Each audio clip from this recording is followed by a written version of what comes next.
I am so sorry. I was late. I was getting a haircut and I looked down at my watch and I was like, uh oh, I completely put the wrong time for this. She cut my beard. I feel like it's a little thin. She did too good of a job on my beard. And my like lip, I can see my lip. I hate that. I don't like seeing my lip, the top one. Beard looks good. I appreciate that. I feel like it's not low enough though. Yeah. And I have kind of like this bald spot right here. Anyway. All right. Ow. I also cut my finger really badly and I just hit it. Whew. Ouch. Hey, Darren H from Jersey. How are you? Hey, Randy from relatively frigid Austin. I got to wear a long sleeve shirt today. I'm so excited. Jeff Winnie says it's the best I've ever looked. Thank you. Burrito, $5. I'm so confused. Tim Cook grew a beard. Who's Tim Cook? Why should I feel like I should know who Tim Cook is? Is that like an Apple guy? Hold on. Here, let's do it on here. This will be a lot easier. Who is Tim Cook? The CEO of Apple. Do I look like him? I wish I had Tim Cook money. That would be awesome. Karsten, $5. Look at that. We got $10 between Burrito and Karsten. She forgot to add the random piece of fluff in her beard before. No kidding. You know, I'm gonna let you in on a little secret. Oh my goodness. Hold on. So I would have like random hairs or pieces of fuzz or something stuck to my face or something. And it would happen consistently. And I played it off like it was a joke, like I was playing some joke on everybody. And it's not the truth. The truth is that I just don't always look in the mirror before I turn the camera on. And oftentimes there's things stuck to me, whether it be fuzz, ice cream, random pieces of leather. So, although I wanted to play it off as being like a joke that I was doing something, it's really just because I'm a slob. So, now you know. Knowing's half the battle. United States of Analog, Bob Fonseca, my man. Bob, don't apologize. We don't really do much here on these live streams. We just chat and talk about where we're from, and you didn't miss anything, Bob. But I appreciate you being here, and I appreciate the $4.99. Thank you so much. If you're not subscribed to the United States of Analog, please go over, check out his channel. He's got some great videos. Simon Hackshaw, $10, half cheeseburger for Cheap Audio Man lunch. Stay well, brother. Thank you, Simon, so much. That gets me like a lot of cheeseburgers, though, because I'm a cheap cheeseburger man. Not only the Cheap Audio Man, the cheap cheeseburger man. So, a lot of McDonald's cheeseburgers. I take a double cheeseburger. I get two of them because you can get, like, they run a deal. So, you get one for 29 cents. So, I get a double. I add mayonnaise. So, I get two of those, and then I take the bottom bun off of one, and then I come top bun off the other, and I combine them. So, it's like a double cheeseburger. Not too bad. I mean, for like $2.50, fill you up. The mayonnaise is the magic maker. So you got to add a little mayonnaise to it. Otherwise, it's just a regular McDonald's cheeseburger. Here, let's try to do something here. I don't like the amount of headroom I have. All right. See, that's much better, isn't it? Nope. We'll do this. And then we'll come back here. It's not really that great. Anyway, we'll leave it. My goodness, y'all are so generous today. Dan Gertz, $5 Canadian. Thank you so much. Whataburger for the win. Carson, I agree. I love Whataburger, but the older I get, the less of an appetite I have. And I used to get a double.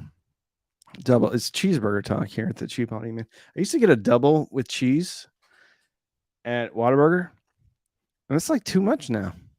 It's too much burger. It's a lot of burger. Mayo, no, it's good. Sometimes I'll add tomatoes and stuff, but if you add tomatoes, it's an upcharge. So, since I am the cheap cheeseburger man, I usually forego the tomatoes. But sometimes, if I feel like I deserve a treat, I'll put tomatoes on there. Oh, we talk McDonald's? Yes. And another thing you can do is you can get them to add Big Mac sauce to it. But you can't do that over the app. You have to do that in person. So you can't do that. Burrito, Five Guys. I'm not a big fan of Five Guys. I think they overcharge. But to be fair, I haven't had them for a while. So I will have Five Guys this week and report back about whether or not it's worth the $20. McD's regular burgers have beef byproducts. That's a hard no for me. At least the quarter pounders are all beef. Huh. I'll have to check that out. Whatever extra products they're putting in there tastes good. Real good. Current situation. Polk SDA, Rotel A14, Just Shelly J2, and Weem Mini in Peoria, Illinois. I don't know what the Polk SDA is. The Rotel, I'm assuming, is like 3 steps up from the A11. It sounds like a heck of a system, though. Don't know what the SDAs are, though. Is that an older speaker? It's an older speaker, but it checks out. I was about to clear them. Martin, $10. Expensive coffee, man. Thank you. Actually, I'm back on Folgers. So I get the Folgers 100% Colombian. Super cheap. It's pretty good. Wendy's. Any day over anyone, and In-N-Out in Austin, at least. Outright suck. Huh. I like In-N-Out a lot. A lot. I think their fries are terrible, but I love the burgers. Very good. Too early for me this morning for lunch. Just grabbed my second home cold brew coffee. But I am California In-N-Out. Love In-N-Out. Love it, love it, love it. Love it. Stereo dimensional array. They have a cross-feed circuit. Oh, are those the big, ginormous, like huge ones that came out with the Legend series? About 4 years ago? So yeah. Hold on. Steve Garner doesn't like my choice of McDonald's. McSatan's isn't food, bro. I would disagree. I mean, it depends on what you want to categorize as food. If it's macro and micronutrients that are consumed and then turned into energy, then technically it is food. My kids love it too, and it's the only place I can feed both daughters and myself for $12. So yeah. That loaded nacho burger from Wendy's is not bad. Yeah, I think if you put like queso on anything, it makes it delicious. Cup of that delicious McDonald's mayo to dip your fries in. Yum. Lives next to 4 In-N-Outs. Still go to Wendy's. You know what? That's a great thing. It's a great thing about cheeseburgers. It's a great thing about audio. There's a bunch of different flavors that we can all enjoy. And we can all have our own preferences. And we can all be right. I like In-N-Out. I like McDonald's. Let's just be honest. I pretty much like any fast food cheeseburger. I have my favorites though are in this order probably In-N-Out, Whataburger, and then McDonald's. Although Burger King, if they put a whole bunch of that queso on it, can be pretty good too. But I just haven't eaten at Burger King for a long, long time. He likes In-N-Out. Very good. Ed Dents, this Thursday, I plan to attend an event to see the flagship speakers made by Wilson. Curious to see speakers that cost more than my house. That would be super cool. Are those the one that look like the robot from Lost in Space? I've never had any Wilsons. I've never heard any Wilsons. Fries and tartar sauce. Yes. So when I was in high school, I would buy lunch there. And, they served a regular amount, but I was playing football. So all me and my buddies that were playing football, the school also provided peanut butter sandwiches and like butter sandwiches for whatever reason. All you could eat. So you got the regular food, and then they had a whole like tray of these peanut butter sandwiches and so we would hammer down these butter sandwiches and we would dip them in tartar sauce. So 2 pieces of bread, I'm sure it was margarine, dipped in tartar sauce. And that's how we made it through the not so generous portions of whatever the regular meal was. Yeah. I miss Costco's 4-layer chocolate cake. I was thinking about buying 2-layer and stacking them. I think you should. It makes sense, and it's a very reasonable thing. In and Out, and Whataburger, not in Florida. I'd like Whataburger too. They're pretty good. There is Whataburger. There's a Whataburger in Pensacola, Florida. I know it. It's right off of Scenic Highway, Pensacola, Florida. So you might have to drive all the way to close to Alabama, but there is a Whataburger in Florida. Lori Lee Oaks, €5. Thank you so much. Does Klipsch 51M go with Klipsch 600C and are Klipsch 115 SW comparable to the RP 1000 SW? Which is better? The RP series is going to be built with better components. The RP 51M isn't that great, in my opinion. They don't go down very low. And I think they have an aluminum tweeter versus a titanium. The one good thing about the 51M is it's a smaller speaker, so you don't get as much cabinet resonance. But the RP series, the reference Premier, is like the step up above their R series. So the R series is like what you'll see at Best Buy's.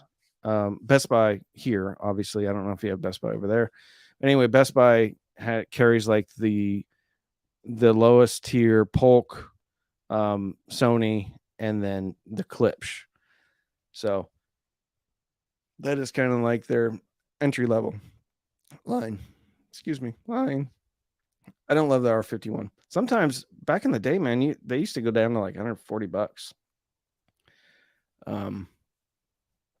But you can also look at the RB line. I don't know if you have those, but here in the States, like you can go and get closeouts on the RB line, which is kind of like the RP's father and grandfather, if that makes sense.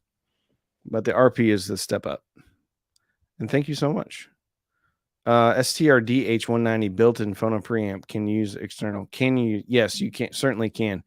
The only thing that you need to do is when you run that external phono preamp into the DH190 is you need to put it into an input that is not the phono preamp. Otherwise, you'll get double gain, and that doesn't sound good. So put it into the auxiliary, put it into the CD. I don't remember exactly what analog inputs they're labeled on there, but yeah, absolutely. Just run the phono preamp into another input that doesn't say phono on it, and you will be good to go. Chris Nunya, thank you for the $2. What am I missing here? Klipsch Hershey 4 powered by Name Unity Atom, mostly used as TV speakers, occasional Rune. What am I missing here? I don't think you're missing anything. Some incredible componentry right there. Nothing. I mean, because I think the name isn't. That's a integrated amplifier, right? Yeah. I don't know if it has a streamer in it though. I don't know. I mean, that's kind of above my pay grade, so I've never had that in to listen to it. But I know Andrew Robinson really liked it, and he knows what he's doing. So the Clips Heresy 4s, well loved, widely loved speaker. Sounds like one heck of a system. For sure. You're not missing anything. Unless there doesn't have a streamer. I thought the thing had a screen on it though. I think it has a streamer. Bushido key. $5. Have you tested more Tecton speakers other than the Lore? No, I have not. My budget is $2K and I really like what Tecton is doing. I have a friend, Todd. He's one of the patrons, and he has the double impacts, and he swears by them. And he's listened to a lot of stuff. So I don't know how much they cost, but I know that I don't think they're, if they are more than $2,000, then I think they're close to $2,000. So yeah, double impacts. He loves them. Loves them, loves them, loves them.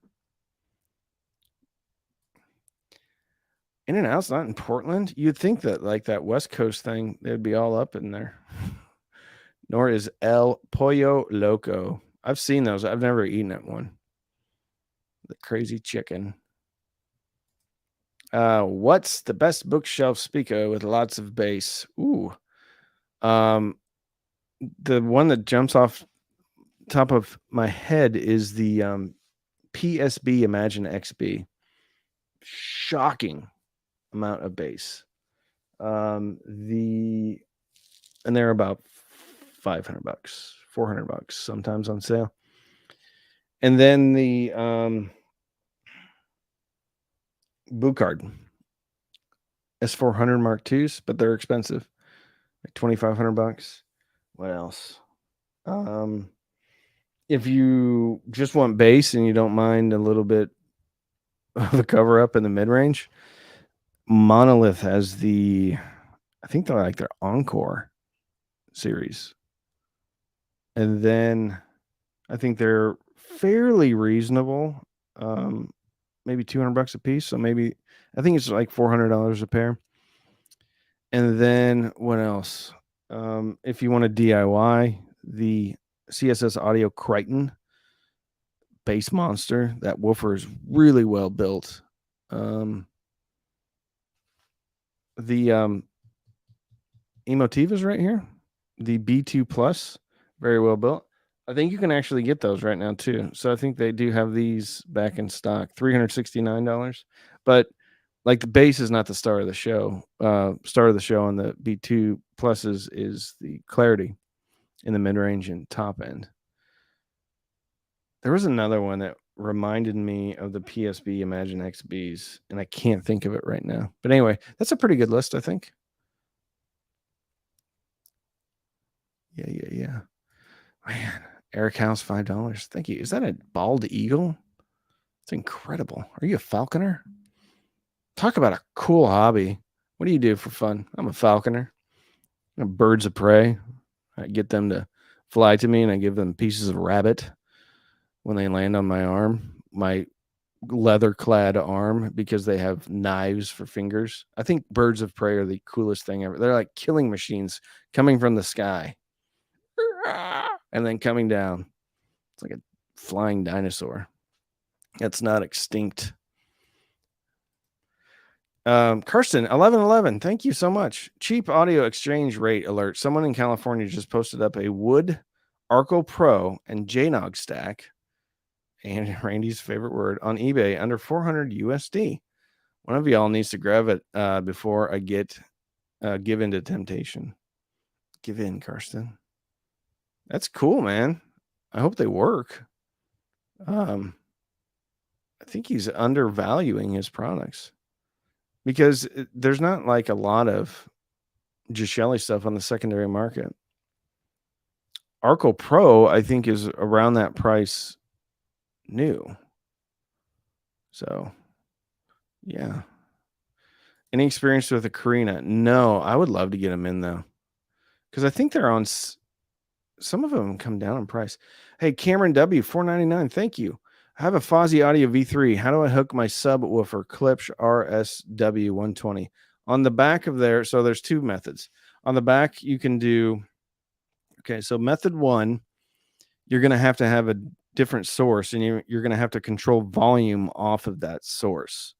Okay, so think of like a DAC with volume control. So what you want to do is basically max out the volume on the Fozzy Audio V3, and then you would be controlling the volume from either a preamp or a DAC with um, volume control on it.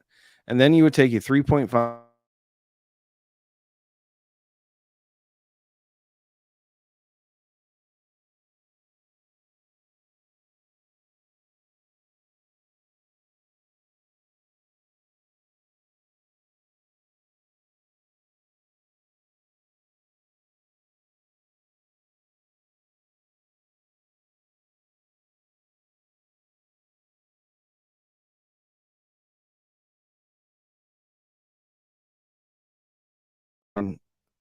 going down to your subwoofer. We're getting a ton of super chats in. You guys are awesome. Okay. So that's how you do it.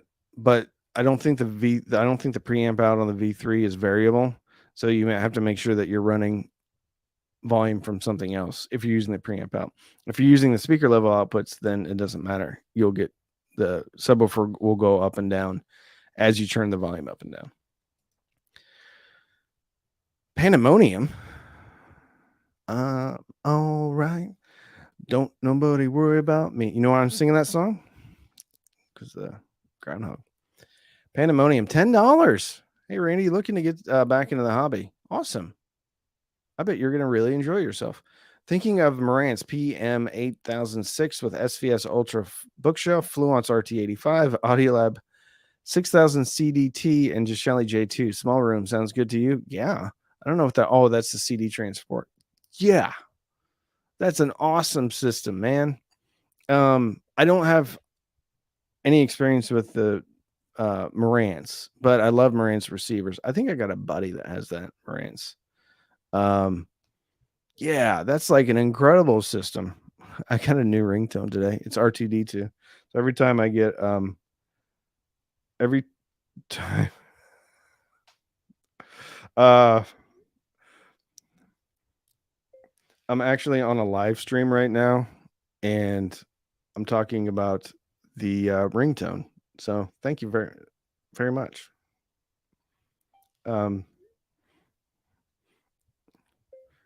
You'll be immortalized on the live stream, although I'm not going to mention your name. Right, there we go. Yeah, awesome. That's an awesome system. And getting back in, like if you have the budget for that, go for it. But it's almost like cheating because you're cherry picking out some of the best of the best. But if you want to be one and done, it's a great way to do it. Thank you, Pandemonium. Jason Ox, $10.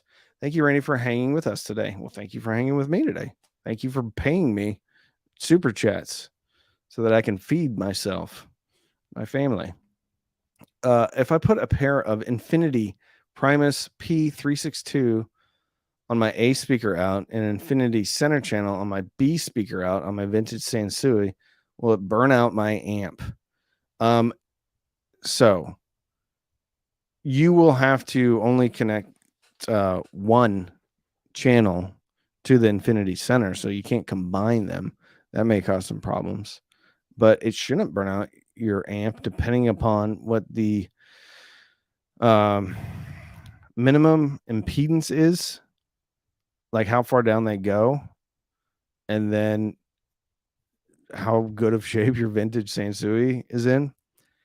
And yeah, so it's going to depend on what the nominal and like how, like sometimes like a nominal 4 ohm speaker will hit like 2.8. So it just depends on how far down and how hard you're driving them. But if you just stick a like one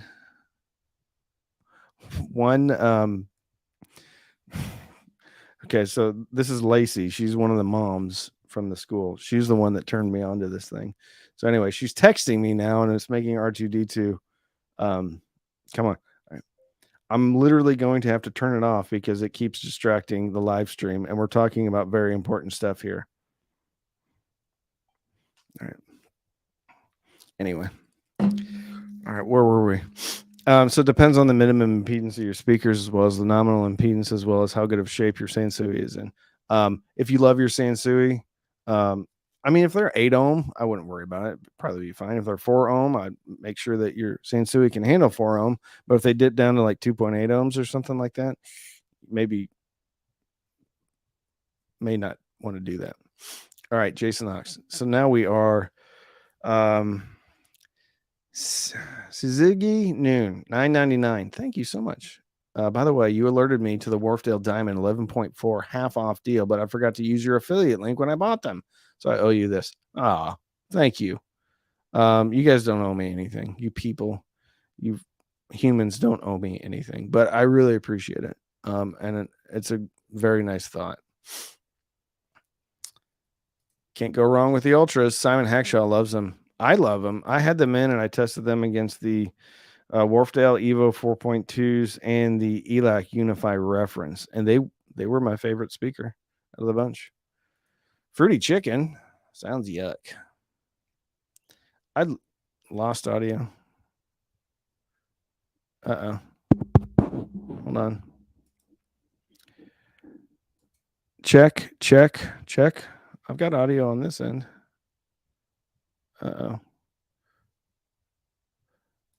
Can you guys hear me now? I'm so far behind. Hey, I just got my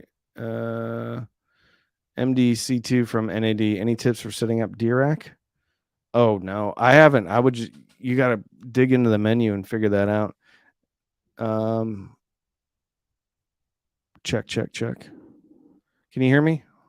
Your audio is fine. It went bad earlier. Okay, sorry about that.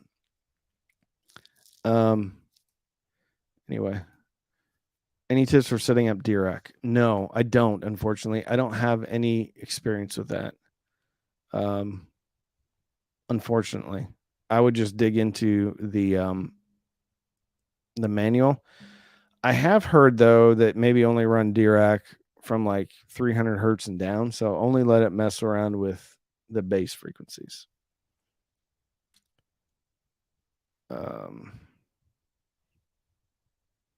All right. Hickander 1, 400.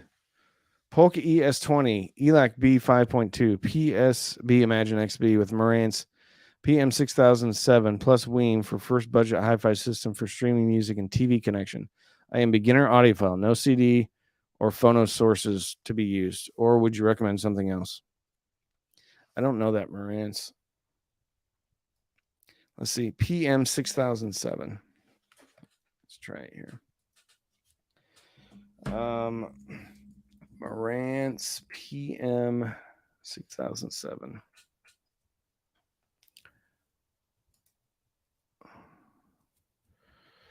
All right. Yeah. That looks awesome. Yeah, so I would go with the ES20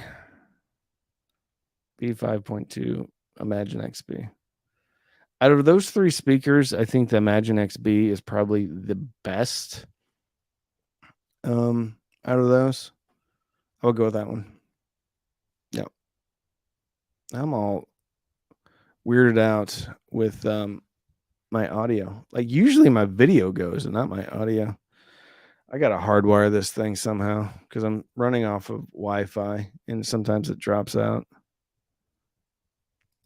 Any advice on how and where to sell my old AVR Onkyo TX SR604? You could start with like Facebook Marketplace if you're on there, and then you could go to something like US Audio Mart. I've sold things through, what was it? I sold some really expensive headphones through, it wasn't Reverb. You can look at Reverb.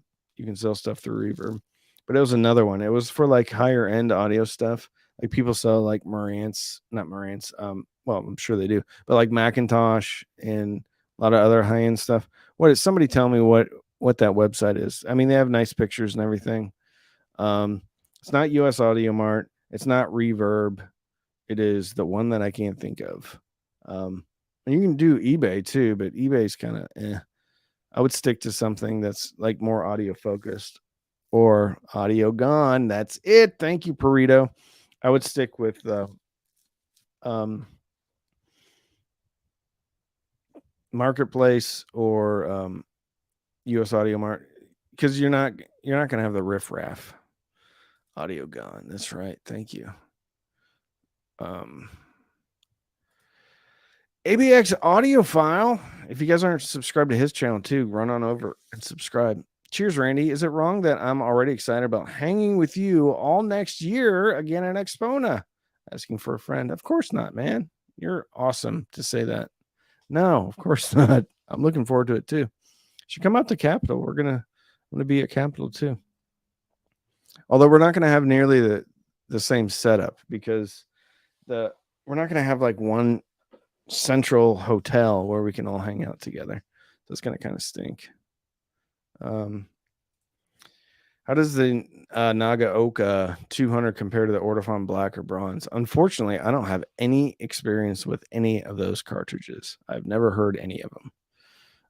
So I could not tell you at all. Randy, what sub were you served on? Maybe find the mono kit I can build. The USS Nevada SSBN 733 out of Bangor, Washington. Bangor Submarine Base. Yep. Ohio class submarine. Hi-Fi Shark. I think Hi-Fi Shark is just like it just kind of aggregates all the different listings. Maybe they have their own listings, but I like Audio Gone. Audio Be Gonra, as John says. No, Ben, it's not Hi-Fi Shark. Ladies and gentlemen, Ben G, best beard in the business.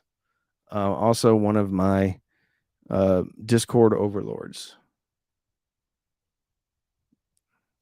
Yay. I was early at 10:45 and now I missed it.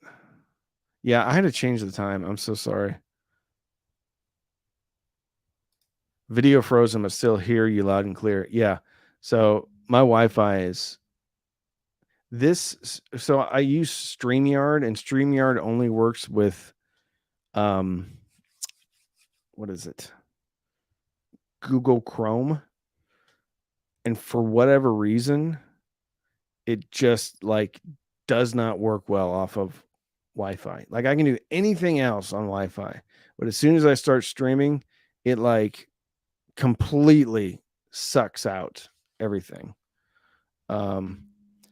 He likes OBS and it's free. Yeah, but the problem with OBS is I don't know how to do computer stuff. So that's difficult for me. But yeah. This is easy. I just need to hardwire an internet into here somehow. I think you missed my dono.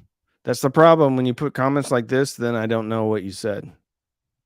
So you should just keep repeating your comments. Let me see if I can find you. Bushido key. All right. Bushido key. I can't find it, man. We're going way up here too. Anyway, I'm sorry, Bushido key. Do you have any tube recommendations? Here we go. Do you have any tube recommendations for the Freya Plus? The Freya and Azure is my first hi-fi gear. Wow. That is awesome. I am not like a tube fanatic. I would look at like whatever that tube is because I don't know. I have the Freya N. I don't have the Freya Plus anymore. But I know like a lot of times people recommend GE tubes. And then they also recommend like some other like Soviet styles too. I think those are Soviet tubes that you have in there though. If I can remember. But no, I'm the wrong guy to ask about tube recommendations. I don't have the patience for tubes. Unfortunately. CPU overload.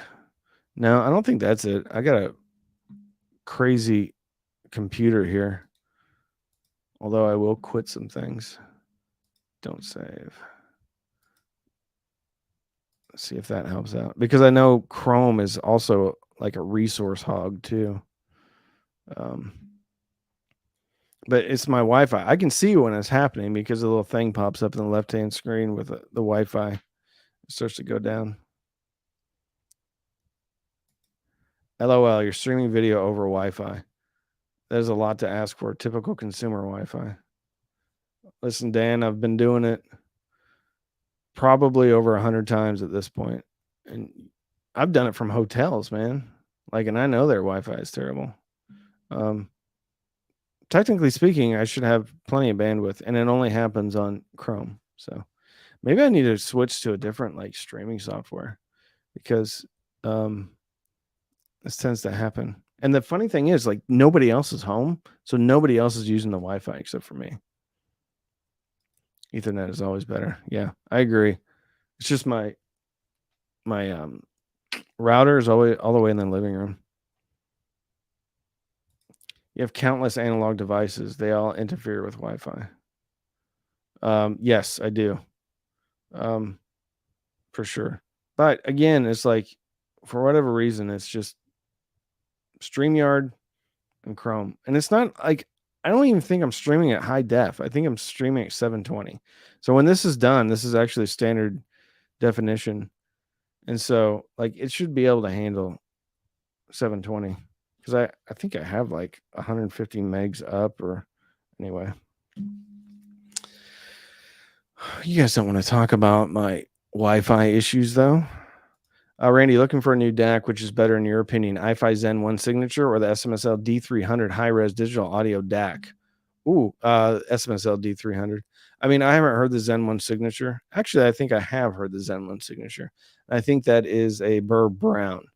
The D300 is really good. And the cool thing about the D300 is that it has only 2 filter modes.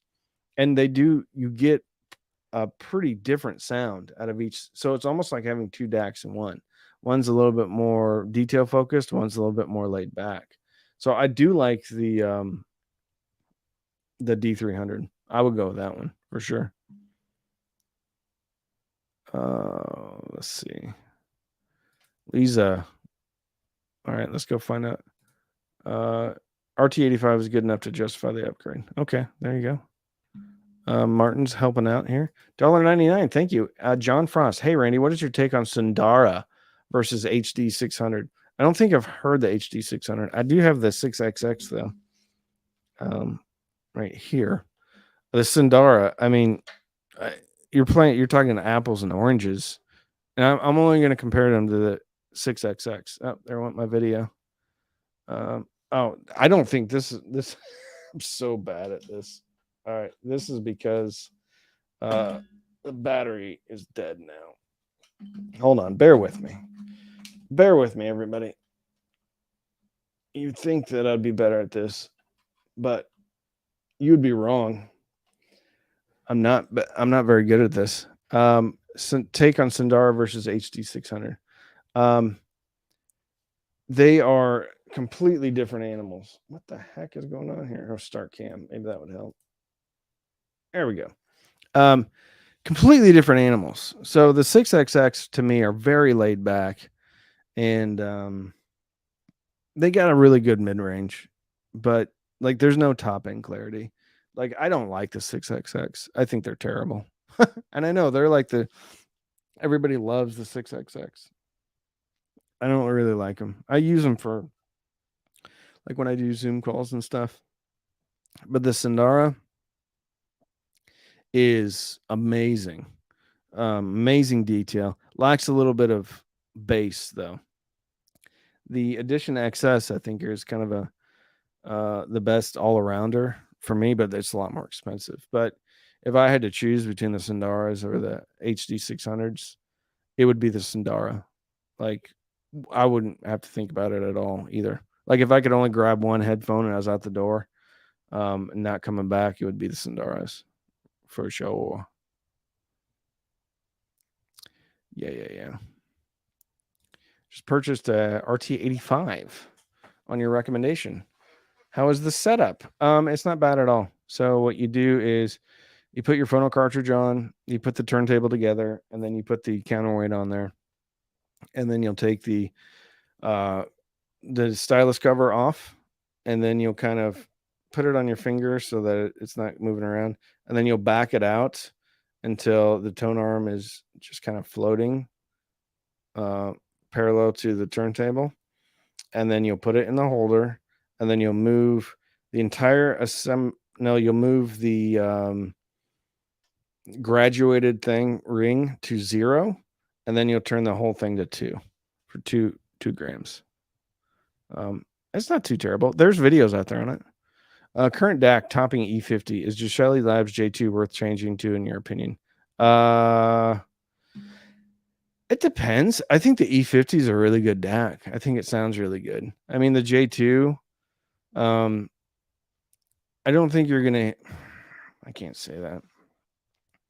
I think it is if you want to play around with like op amps and stuff. I mean, to me, the J2 AKM is like the gold standard for DACs under $1,000.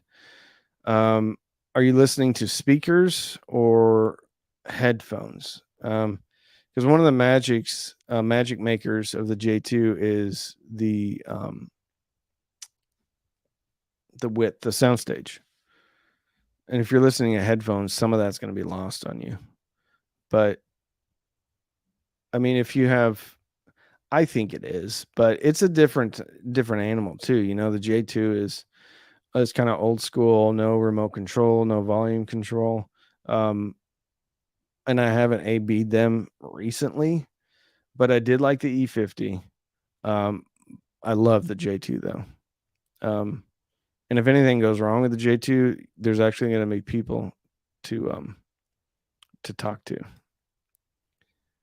All right. Thank you, Darren, for the $5 too. I really appreciate it.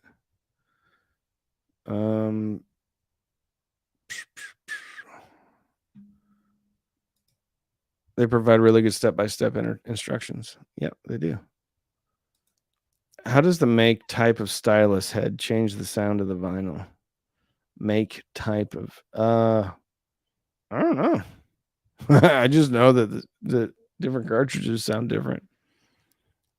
I have no idea. That's a good question. Magic. Yeah,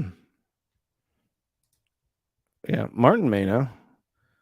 Martin's like a vinyl expert. The stylus, cantilever, and generator are all a system.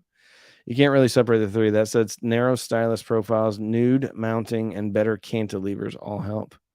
There you go. Wow, there's a lot of conversations going on in here. Y'all have been so generous today. Here we go.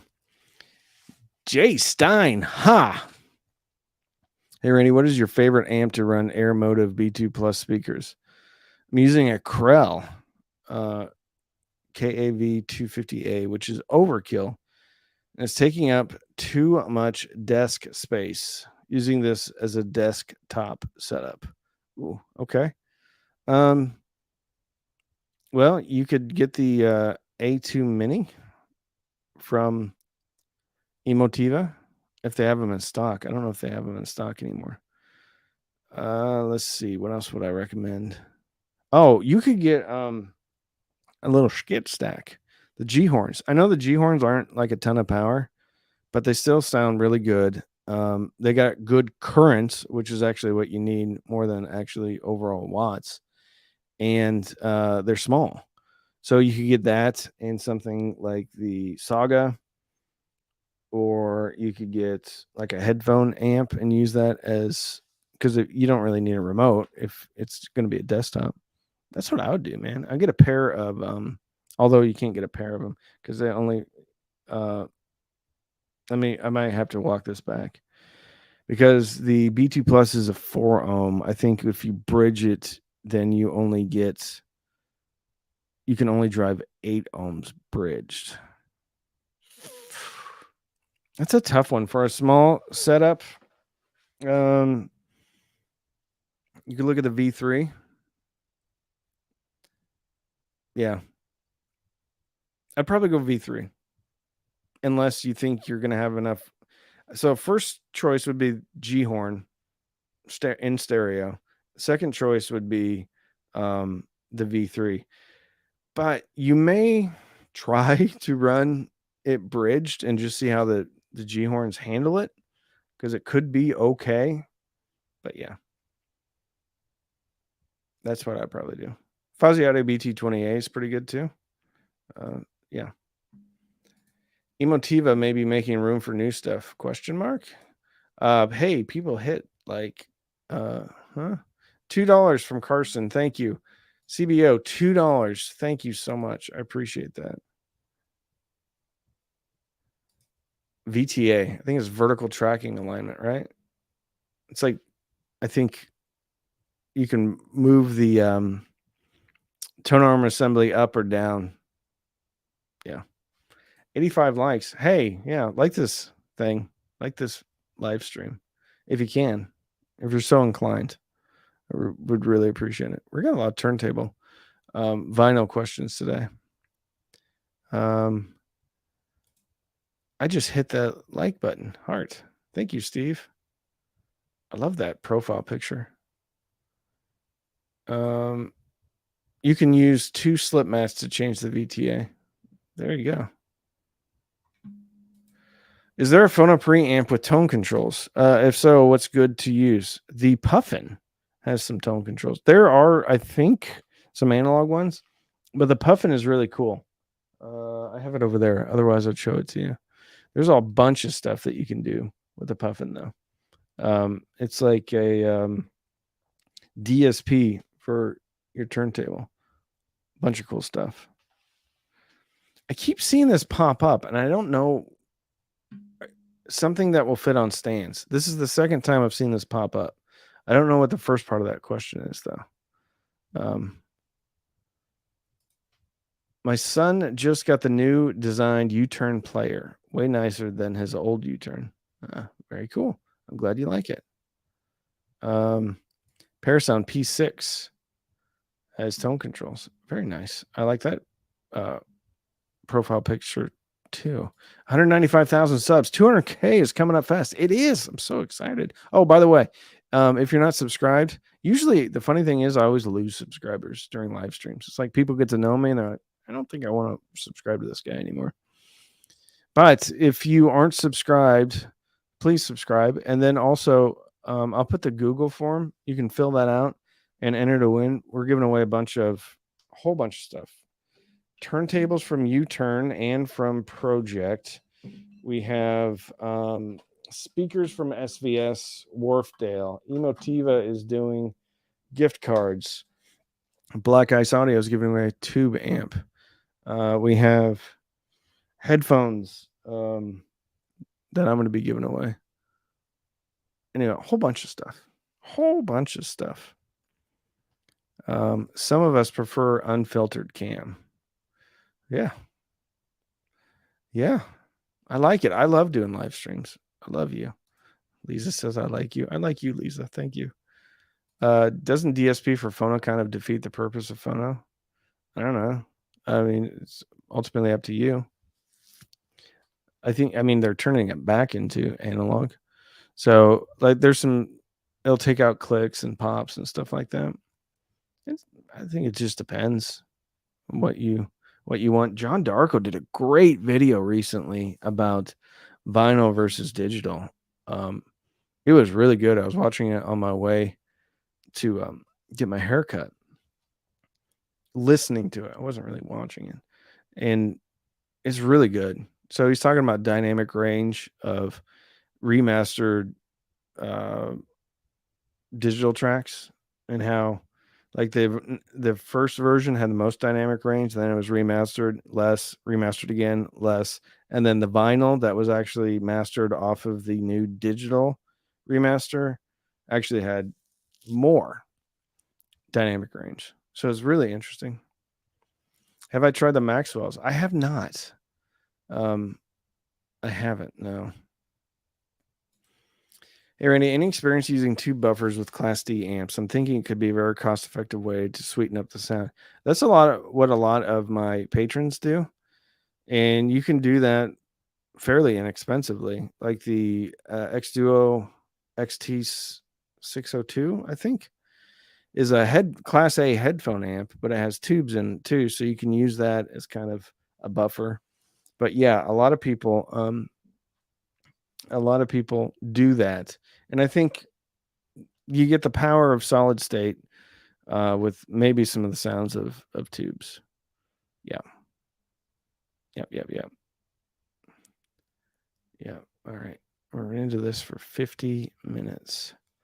How many on? Oh, I'm so sorry. Prior to listening, what, if any, specifications on an amp or speaker help you identify a quality built product? That's tough because specifications like generally don't tell you a lot. Um,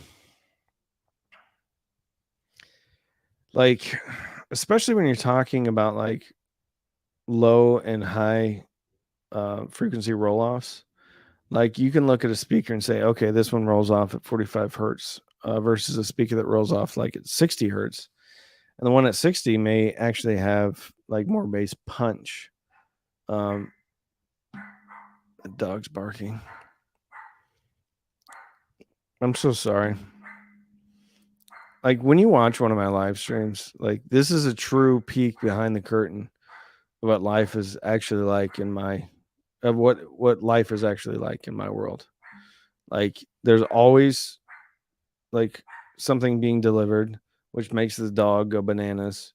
My internet's always dropping out.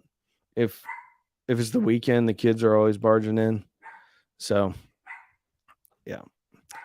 Anyway, uh, if any specifications on an amp or speaker help you identify a quality built product.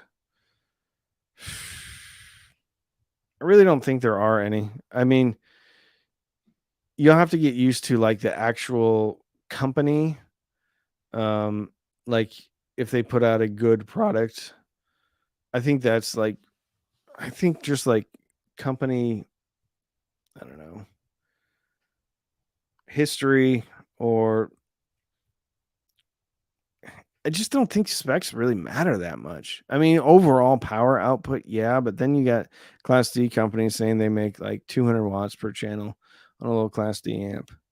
So, what I would really do is just search out people like myself or other YouTubers or written reviews or like reviews in forums and stuff, because looking at a spec sheet doesn't really tell you that much. It definitely doesn't translate into sonic quality either. So sorry, I got a little bit distracted because of the dog and everything. Was there a time that being an audiophile was so cool it would get you? Buff, come on, you know the answer to that. No, um, no, no. Um, Thank you, Buff. Ferocious beastie. You know, it wasn't even the mailman. It was my son coming home. Like, I don't know why the dog barks. Like, the dog never barks at me, but my son comes home, the dog barks at him like he's some type of stranger. I don't get it. I don't get it. Hi, Ian. I like the way you explain the wiring of components in one of your videos. Definitely helps with figuring out before I buy. Well, thank you. Um, Steve Garner says, totally agree. Specs are sales babble. Yeah. Yeah. Martin says he mostly agrees. Uh, Girls used to love the audio in the Blazer. Okay, so that's different, Jesse. So I was actually going to mention something about like I had these Pioneers on the back deck of my car, and if you took a, we would go out into, we'd have like a party or something in a pasture, and we'd take those out and put them on top of the car and stuff. But I wouldn't say that was the utmost in high fidelity. Um, but yeah, if you had some bass in the car and stuff like that, it's funny. My buddy had a Blazer, and he had a subwoofer in there. Very nice system. 6x9s, baby. Giggity. Very true. Um, yeah. Newer Relic preamp, BP50, 7920 only. I'll have to check that out. I don't think they love me because I eviscerated the H, whatever it was.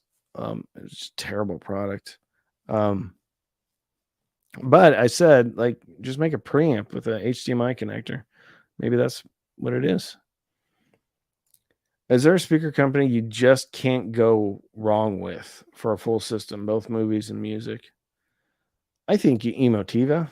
I think Polk. I think Klipsch. I think Klipsch has a definite sound, but um, yeah, I think all those companies are do a lot of things right, and they have to, right? They're one of the most popular speaker brands out there.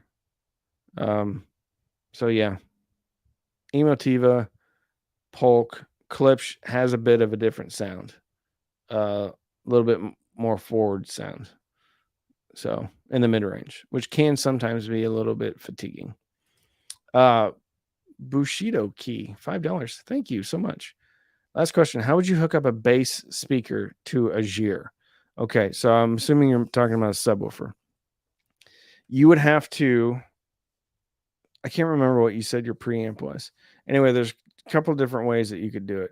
One is you can go preamp out of whatever preamp you're using into the subwoofer, and then there should be an RCA out of the subwoofer, and then you plug that into the Azure.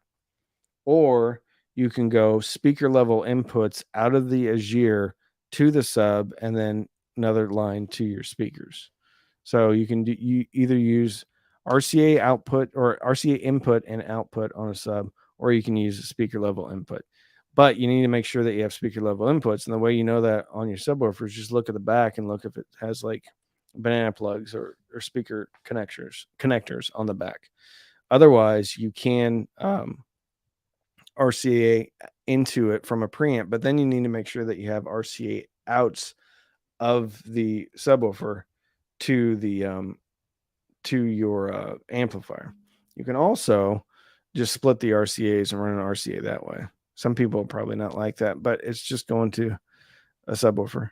So anyway, those are the two ways that you can do it. So yeah. I just bought the Fozzy TB10D. I love it along with my Klipsch R41Ms for my desktop use. Very cool. I'm glad you like it. We had some technical difficulties today. I apologize for that. Peachtree ever get a hold of you? I don't think so. I was just going through my emails though. Apparently Arundel's been trying to get a hold of me for a while, and I just saw that email. Jason, thank you, man. Have a great meeting. You can a true mono for dual stereo. I don't follow that one, unfortunately. You can a true mono for dual stereo. I brought many products after watching your reviews. Oh, awesome. I hope you liked them. Is topping D90 AKM version for $500 a decent first good? D90's $500. I think I remember when that thing used to be like $900 from a trusted buyer in like new shape. Yeah, it's a very good DAC. Yeah, it's very good. $500. Funny thing is though, I mean, I think the J2 is equal or better at 300. But if you need a remote and you need volume control, then the D90. But yeah, first good DAC, that could be your last DAC. For sure. Yeah. But don't think that just because it was $900 new or something that you're going to be getting like, it's going to be like just better than everything else at a lower price. Because I think the J2 is better. Now, to be fair, I have long since sent the D90 back. So I haven't had one for a long time. Harvey, 75. €1, I believe that is. Thank you so much. All right, we're going to call it. It's we've had technical difficulties here. I apologize. I appreciate everybody sticking with me. I appreciate all the super thanks, all the questions. It makes my afternoon go so much faster when we have some live streams. Anyway, more content to come. So thank you so much. Love y'all. Bye-bye. Bye. Bye. Bye. Bye. Bye. Bye.